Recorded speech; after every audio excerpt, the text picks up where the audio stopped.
Hello students, आशा है आप सभी लोग सुरक्षित होंगे क्योंकि वर्तमान परिस्थितियां थोड़ी सी प्रतिकूल चल रही हैं और ऐसी परिस्थिति में अध्ययन अध्यापन सब पूरी तरह से ठप हो गया है।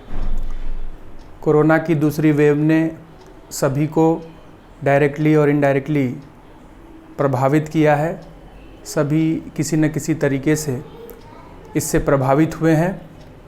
निश्चित रूप से ऐसी परिस्थिति में किसी को कुछ करने का मन नहीं करता और अगर विशेष तरीके से हम बात करें शिक्षा की या शैक्षणिक कार्यों के संदर्भ में तो बिल्कुल ही अनिश्चितताएं हैं इस समय और सारे एग्ज़ाम वगैरह सब जो है वो कैंसिल हो गए हैं, आगे बढ़ा दिए गए हैं।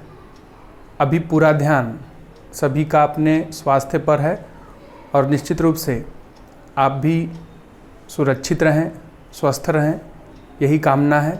अपनों का ख्याल रखें। लेकिन इस विपरीत परिस्थिति में भी हमें थोड़ा सा सकारात्मक रवैया अपनाना पड़ेगा और आगे के बारे में सोचना पड़ेगा और अपना काम भी जारी रखना पड़ेगा।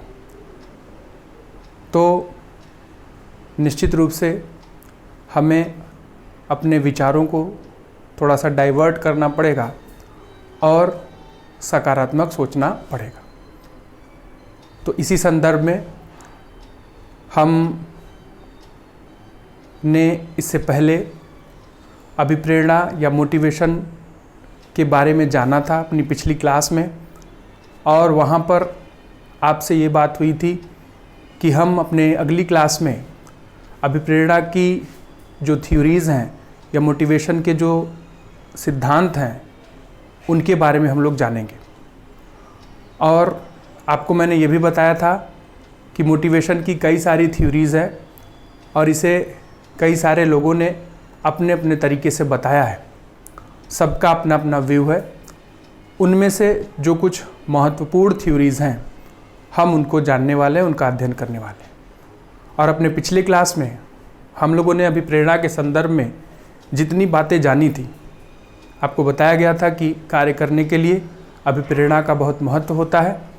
कुछ लोग कार्य करने की इच्छा रखते हैं, कुछ की इच्छा शक्ति ख़त्म हो जाती है। उस इच्छा शक्ति को जगाने का काम अभिप्रेरणा करती है।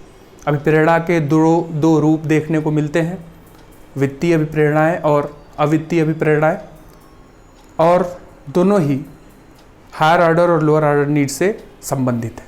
तो इसे हम लोगों ने जाना था और आज हम लोग मोटिवेशन की जो बहुत प्रसिद्ध थ्योरी है, प्रसिद्ध अप्रोच है, उसके बारे में डिस्कशन करेंगे। और उस अप्रोच का नाम है Maslow's need hierarchy theory, Maslow के आवश्यकता अनुक्रम का सिद्धांत। और इसके बारे में भी हम लोगों ने जाना था जब हम अभिप्रेरणा के बारे में डिस्कशन कर रहे थे। तो वहाँ पर आपको ये बात बताई गई थी कि नीड, आवश्यकता सबसे बड़ा मोटिवेटर होता है किसी व्यक्ति के लिए और व्यक्ति अपनी आवश्यकताओं को पूर्ण करने के लिए सबसे पहले किसी संगठन से जुड़ता है। निश्चित रूप से इन आवश्यकताओं का एक अनुक्रम होता है और जैसे जैसे एक आवश्यकता की पूर्ति होती है वो दूसरी आवश्यकता को पूर्ण करने के बारे में सोचता है। और इस विचारधारा को, इस अप्रोच को अब्राहम मैस्लो ने अपने सिद्धांत या अपनी थ्योरी के अंतर्गत बताने का प्रयास किया है। अब्राहम मैस्लो अमेरिकन साइकोलॉजिस्ट थे, मनोवैज्ञानिक थे और उन्होंने मोटिवेशन पर, अभिप्रेरणा पर अपने इस अप्रोच को उत्पन्न किया और इससे उनको प्रसिद्धि भी मिली। तो आज हम उनके अप्रोच को जानेंगे और उन्होंने आवश्यकता के अनुक्रम को, आवश्यकता को क्लासिफाइड किया और बताने का प्रयास किया कि इन आवश्यकताओं का अनुक्रम हमेशा बदलता रहता है। तो हम इसको जानेंगे। यहाँ बोर्ड पर कुछ चीज़ें लिखी गई हैं, मैं उसे एक्सप्लेन करने का प्रयास करूँगा। तो चलिए देख लेते हैं। अब्राहम मैस्लो इनका पूरा नाम, जिन्होंने नीड हायरार्की थ्योरी को प्रोपाउंड किया।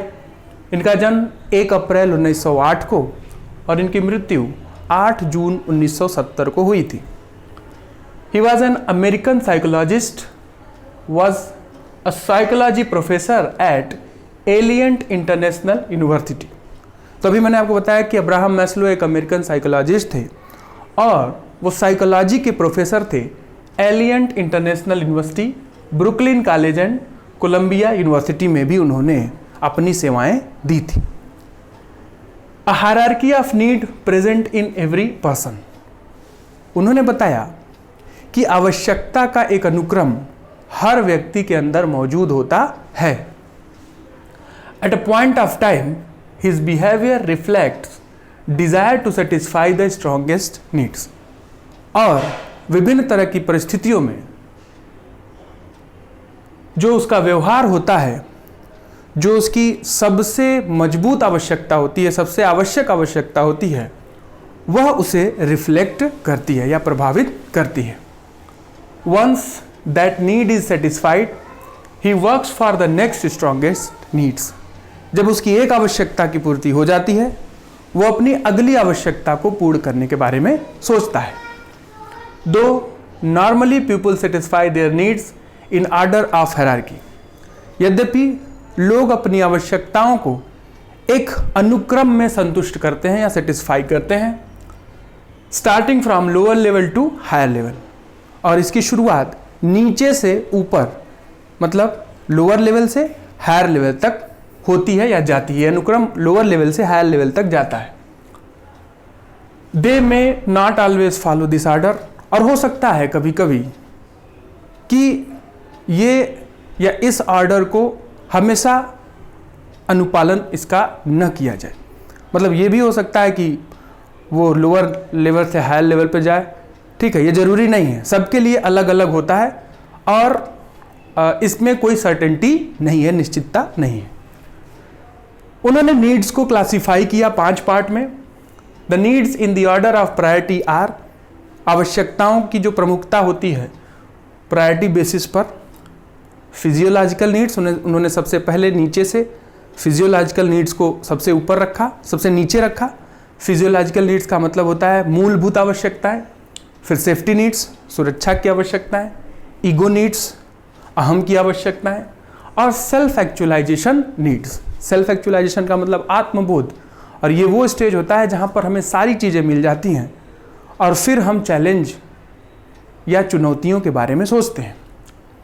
तो अब्राहम मैस्लो ने नीड्स को, आवश्यकताओं के अनुक्रम को 5 पार्ट में क्लासिफाई किया और एक उसे ये डायग्राम जो है बताने का प्रयास करता है। एक और बात मैं आपको बताना चाहता हूँ कि इस अप्रोच को अब्राहम मैस्लो ने 1943 में प्रोफाउंड किया था, और ये डायग्राम जो है ये बताने का प्रयास करता है कि हम आवश्यकताओं के अनुक्रम को किस तरह से समझ सकते हैं। तो यहाँ पर जो है एक ये यूनिवर्सल डायग्राम है जिसको अब्राहम मैस्लो के इस अप्रोच के अंतर्गत जोड़ा गया है, और यहाँ पर बताया गया है कि ये नीड्स हैं, ये नीड्स का अनुक्रम है, और ये नीड्स के रिगार्डिंग मोटिवेटर्स हैं। मतलब अगर किसी व्यक्ति की फिजियोलॉजिकल नीड्स हैं, फिजियोलॉजिकल नीड्स रिक्वायर्ड हैं, तो उसे कौन सा मोटिवेशन दिया जाएगा। और मैंने आपसे बताया था कि फाइनेंशियल और नॉन फाइनेंशियल मोटिवेटर्स 2 तरीके के मोटिवेटर्स होते हैं। फाइनेंशियल मोटिवेटर्स ज़्यादातर हमारे लोअर ऑर्डर नीड्स को सेटिस्फाई करते हैं। तो उन्होंने एक अनुक्रम बनाया, इसी अनुक्रम के हिसाब से सबसे नीचे फिजियोलॉजिकल नीड्स, फिजियोलॉजिकल का मतलब होता है मूलभूत आवश्यकताएं, और ये नीड्स जो हैं कैसे सेटिस्फाइड होती हैं, मनी से, पैसे से। कोई भी कर्मचारी किसी भी संस्था से इस वजह से जुड़ता है कि वो अपनी पहले मूलभूत आवश्यकताओं को पूर्ण करना चाहता है। फूड, क्लोथ, शेल्टर, रोटी, कपड़ा, मकान की आवश्यकताएं ये हो सकती हैं, और इसकी फुलफिलनेस वो मनी से करता है। तो अगर किसी को की फिजियोलॉजिकल नीड्स हैं तो मोटिवेटर्स क्या होंगे, मनी, मतलब पैसे से उसे अभिप्रेरित किया जाएगा। उसके बाद जब ये नीड्स फुलफिल होती हैं, फिजियोलॉजिकल नीड फुलफिल होती है, तो वो दूसरी नीड को फुलफिल करने के बारे में सोचता है, और उसका क्रम है दूसरा जो है वो सेफ्टी की नीड। सेफ्टी मतलब सुरक्षा की आवश्यकता, कि एक बार जब उसे काम मिल गया, जॉब मिल गया, तो वो चाहता है कि वो उस ऑर्गेनाइजेशन में सुरक्षित रूप से काम करे। और जो सेफ्टी नीड्स हैं उसको सेटिस्फाई करती हैं, उसके मोटिवेटर्स होते हैं ऑर्गेनाइजेशन के। अगर पॉइंट ऑफ व्यू से हम देखें तो इंश्योरेंस की फैसिलिटी, हेल्थ इंश्योरेंस की फैसिलिटी, प्रोविडेंट फंड की फैसिलिटी, कार्य जो है सुरक्षित तरीके से किया जाए, कार्य करने के दौरान वो ऑर्गेनाइजेशन में ज़्यादा समय तक बना रहे, सुरक्षित रूप में काम करे।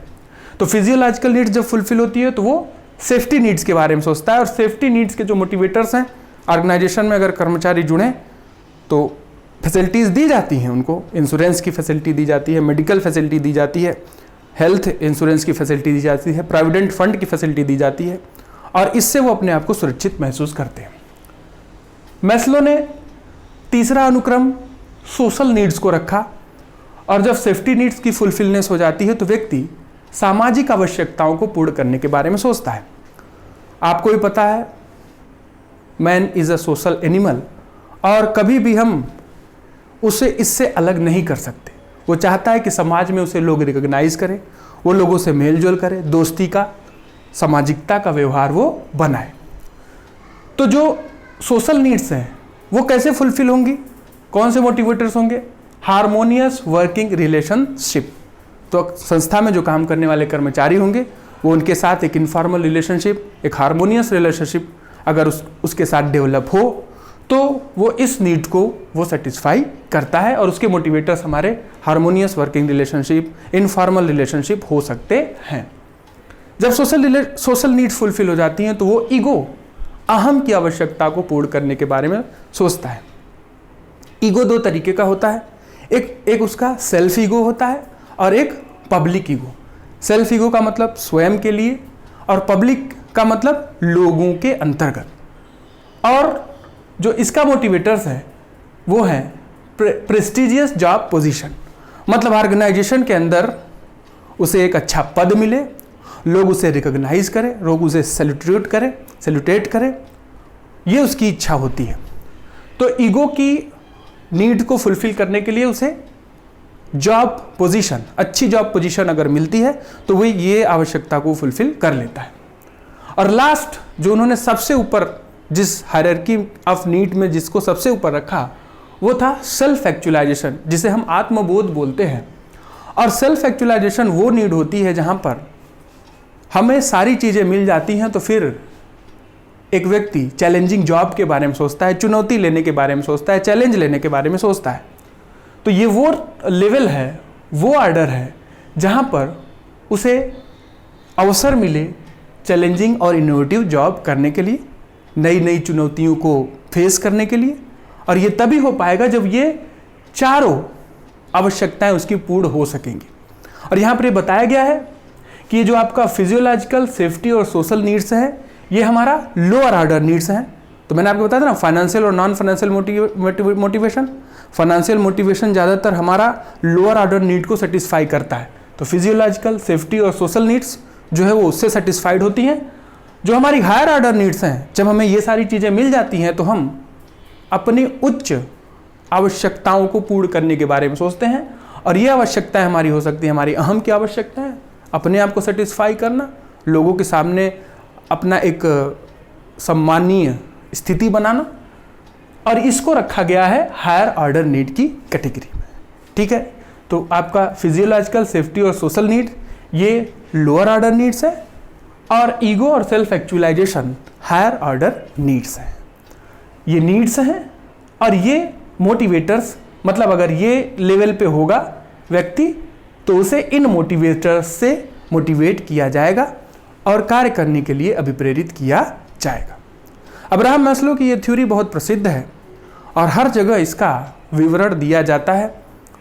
और अगर हम ऑर्गेनाइजेशन के पॉइंट ऑफ व्यू से देखें तो आपको मैंने पहले भी बताया था कि नीड, आवश्यकता व्यक्ति का सबसे बड़ा मोटिवेटर होता है। तो हमने आज अब्राहम मैस्लो के इस अप्रोच को जाना। हम अपनी क्लास में मोटिवेशन की अलग अलग जो थ्योरीज हैं उनको जानने का प्रयास करेंगे। और जो सबसे इम्पॉर्टेंट बात है, आप सभी सुरक्षित रहें, अपने स्वास्थ्य का ध्यान दें, लोगों की मदद भी करें, निश्चित रूप से ये बहुत आवश्यक है, और अपना काम जारी रखें। मोटिवेशन की जो अगली थ्योरी होगी उसे हम नेक्स्ट क्लास पे जानने का प्रयास करेंगे।